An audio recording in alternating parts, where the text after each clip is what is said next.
Hello, everyone. Ty here talking to Claire, also known as the American Blonde Ale, who is a Bills fan. So we're doing a little segment on Behind Enemy Lines where I interview, as a Broncos fan, a Bills fan. Claire, how's it going? Good, good. Obviously, snowing in New York where I'm at. I don't live in Buffalo. I live on Long Island. Just still a Bills fan, the only New York team. So weather's not great here, but we're having a good day. Yeah.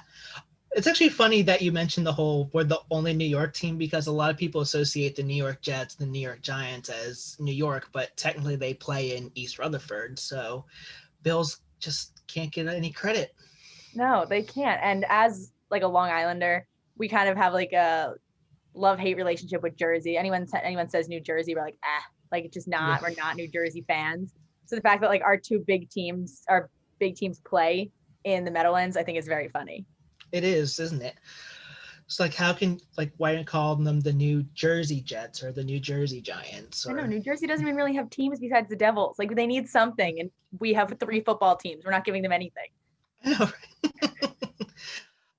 But we are here to talk Broncos and Bills. It's going to be a fun one because instead of the usual Sunday, we're actually playing each other on Saturday. Yeah. So, how do you feel about Saturday football games? I mean, it's kind of the same with like college football, but how do you feel about an NFL game being played on Saturday?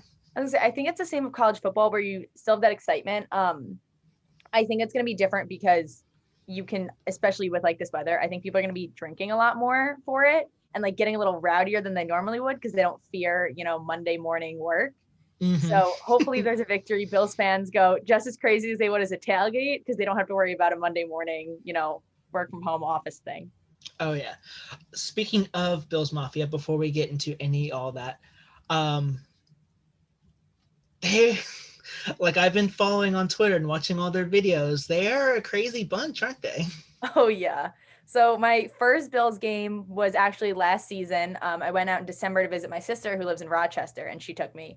And I just thought, there were small pockets, and that's where people would light things on fire. But it was like every aisle we went down, people have these fires going on or doing these crazy things, like bongs or like the beer bongs are being ripped and stuff like that. Like it was nuts. And this is all at like 9 a.m. It was awesome.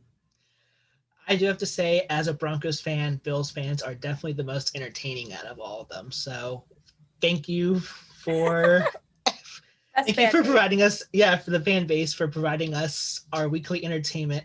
Sadly enough, this year with all the restrictions and all that, we didn't get to see a whole lot of Bills Mafia and what they would do next.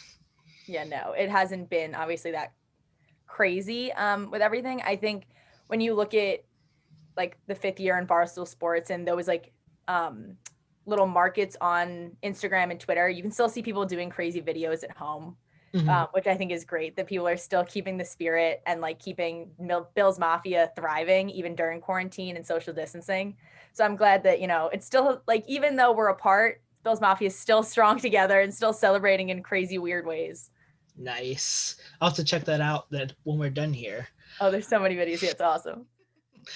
Can you tell Broncos country if they want to look at it where they should go to look at these videos, or are they I just think you all could around? just search like any like on YouTube like any Bills Mafia at home kind of things. Or like Barstool Sports posted a bunch, especially during like the first snowfalls in Buffalo and stuff. But like it was, I think it was what 1 or 2 Mondays ago. Bills won the first Monday Night Football game since like 1995. So people were going nuts and stuff for that. So just like anything on like Barstool Sports usually covers it. Perfect. So you heard there. Go to Barstool Sports or search Bills Mafia at home. Now we can get into our game. From a fan perspective, how excited are you about their potential this season?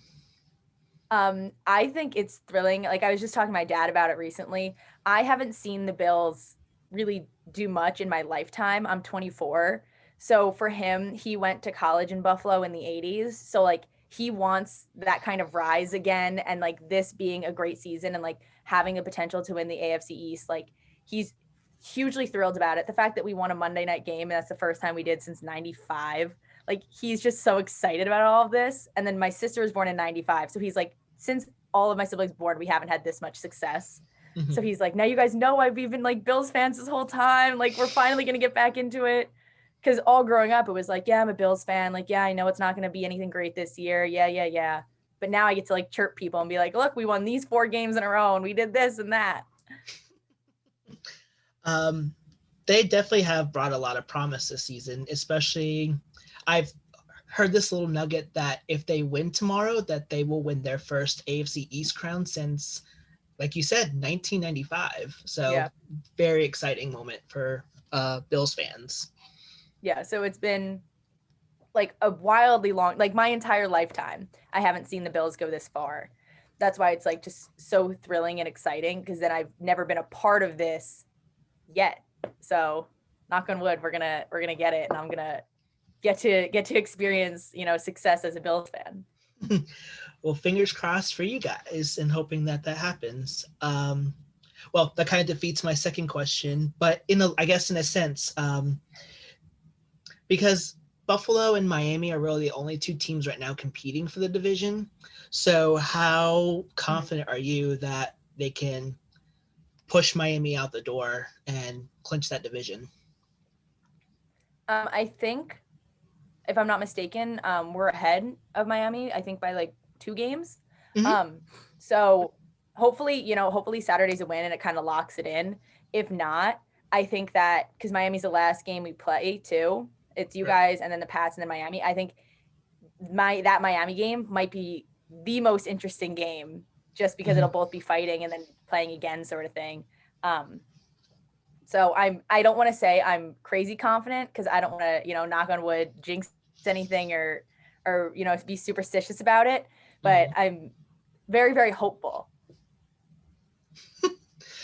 I think they have a really good chance too, especially with the Patriots that have controlled that division for so long. It's actually finally nice to Mhm. see some new faces and new changes as far as that division goes. Yeah, to just see like actual competition instead of just like the Pats coming in and like destroying everything. It's been really nice this year to like see there's someone else that could have it and like actually, two teams that are competing for it, not just another blowout of some other team. So I think it's nice to see actual competition this year and entertainment rather than just like, oh, okay, the Pats are going to take it. Yeah, hopefully that can continue for years to come. Hopefully this starts a little spark for Bills Mafia to be excited for many, many years to come. Yeah. Um, so I was looking at the Bills schedule. Like you said, they play the Broncos and then they play the Patriots and then the Dolphins. Um, do you believe I was doing a little research about this game and they're calling, I don't want to like frighten Bills Mafia here, but they're calling this a potential trap game for the Bills. So, in your opinion, do you think the Broncos do present the strongest challenge this season in their final 3 games? Um, I think the Broncos will be a big challenge because I think this game kind of determines how the next two will kind of go. Um, because if this is a win, you know what I mean, it's great for the rest like the last 2 games of the season. But if this game doesn't work out in favor for the Bills, I think the next two puts a lot of pressure on everyone. So I think this one kind of determines a lot of things for pressure wise, which obviously as a professional athlete, that's like your whole thing is pressure and regimen in that. So I think this game will prove challenging just based on the fact that like the fans, aren't there to help cheer people on and they aren't help to give that spirit. So like they also got to push through themselves for the rest of the season and kind of face it that way. Yeah.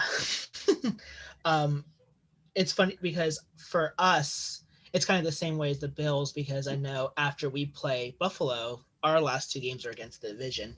Sadly enough, we can't clinch the division, but we're trying to hold on to whatever playoff lives we have. So I feel like this game will be a lot more competitive than what I'm hearing a lot of people say it will be. But in all honesty, I'm hoping that this will be a good game that will test both teams.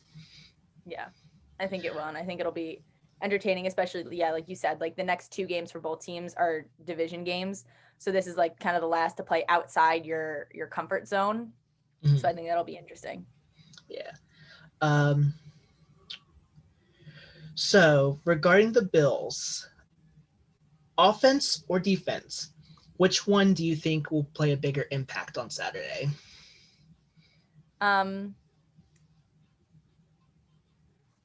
I don't know if it'd be one or the other exactly. I think it's just like that they'd both be even levels of communication with each other. Because obviously, if you have way too strong an offense, but you don't have defense, like you're going to get scored on a crazy amount. It's just not going to work. You need to have an equal balance, and you just need to have a good communication between the two. I just think as long as there's like a strong communication line, that it'll be fine. It'll be perfect. Little chef's kiss. There you go. um, as far as Buffalo again themselves, is there a specific player that you're keeping an eye on that'll hopefully lead them to victory on Saturday? Um, I am keeping an eye on a certain player, not because I think, well, obviously I hope he leads them to victory, but I have like the biggest crush on Dawson Knox. And I tell like anyone that asks me about like, oh, like who's your favorite player in the Bills? Everyone just assumes I'm gonna say Josh Allen, but that's like not the case at all. Everyone's like, oh, Diggs, right? This season, like you gotta think Diggs is the best. I'm like, no, it's Dawson Knox. I just have the biggest crush on him. I just know. I love him. And He's my player to watch. that's actually a good player to watch because from a Denver perspective, we've kind of had struggles defending against tight ends. So who knows? Dawson Knox, your crush, might actually end up having a pretty solid game if we don't stop him. I hope so. So I hope so. So this kind of ends the game portion of our interview. I know we were planning to talk about, because I'm a football person crossing into, it's like my football and your love for beer are crossing paths. So for those that are going to be watching this later, why don't you tell us a little bit about what you do as American Blonde Ale? Okay, so my name is Clare Thomas Alan. I run a craft beer Twitter, YouTube, Instagram, TikTok, everything under the alias American Blonde Ale. So I rate and review craft beers. I do one sip reviews on TikTok. I'm very involved in the craft beer community. I work for a small brewery in brand development on Long Island, and I am just a 24-year-old just out here documenting what I drink. My mom told me when I was younger, like, don't post alcohol. It's, you know, that's always going to work against you. And here I'm out here doing this, and it's who I am now. I am a craft beer persona, and I am okay with that. Nothing wrong with that, especially Yeah. in this world. My question for you regarding that is, how did your persona, how did all of this get started? So it all got started. Well, I'm about to turn 24. So it's when I was right after I turned 22.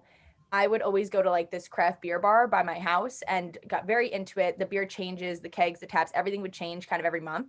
So I was getting really into it, and I would post it on my personal Instagram. And my friends would be like, Claire, no, like we want to see like selfies and like you out and like you and your boyfriend. Like we don't want to see like, oh, here, try the sour. So then I decided to create another account just to like kind of do that on the side for fun. But now it's obviously way bigger than my personal account, and it's taken off. And I've faceted into all different aspects of my life, just like this craft beer obsession. So it all kind of started as like my friends were just saying, don't post this on this account, just make a separate one. And I was like, you know what? Fine. I thought American Blonde Ale was a cute name, being a blonde American, and it just worked. Hey, um, little bonus question for you. What is your favorite type of beer? So actually what I have now. So I've been very into, obviously I like sours in the summer, and usually I do heavier and like super hoppy IPAs in the winter. But recently this is this is a double dry hop sour IPA from Killsborough on Staten Island. And it's been more of my favorite to get that like tart IPA taste. I've been also experimenting, Okay. not experimenting, but I did not like stouts at all last year. And now I'm getting more into it with like a candy cane stout or like a blueberry stout, a maple syrup stout, just kind of experimenting with how I feel. It's actually funny you mentioned that because me myself wasn't a huge stout person until really this pandemic started. So I'm like, Mm-hmm. how does how does that even happen? I just think like you gotta, if you stick to something to like, I was drinking IPAs every time I posted, and I'd see people trying all these crazy cool different styles and cool different beers, and I was like, you know what? That's the point of me posting, is to open people to new ideas. Who am I to not do that myself? So then I just would see obviously the can art catches my eye. So if I see one like Hardywood has like this little gingerbread man, I was like, oh, I want that. Turns out it's like a maple syrup stout. Like it's worth a try at least once, you know? Right. So I was just trying things. I can't tell people try this if I'm not, willing to try new things myself. Right. So my final question for you, not really much a question, but where can the football people come find you if they're interested in what you have to say about a certain beer? Okay, so on Instagram, I'm at American Blondale. On TikTok, at American Blondale. Facebook, at American Blondale. And on Twitter, at Abba Tweetin. American Blondale didn't fit, so I just switched it up into something Oh else. no. And now, like my friends at home, well, they'll just call me Abba, so as short for ABA. So Nice. just said Abba Tweetin. But yeah, that's how you can find me. Perfect. Well, Claire, I want to thank you for taking the time out to talk to me, talk Broncos football or Thank you for Broncos having versus me. Bills football. You're welcome. And talk a little bit about beer. So at the end, I think we should do a cheers to a Yeah. successful. So cheers. Cheers. Cheers. All right. We hope to catch you all later.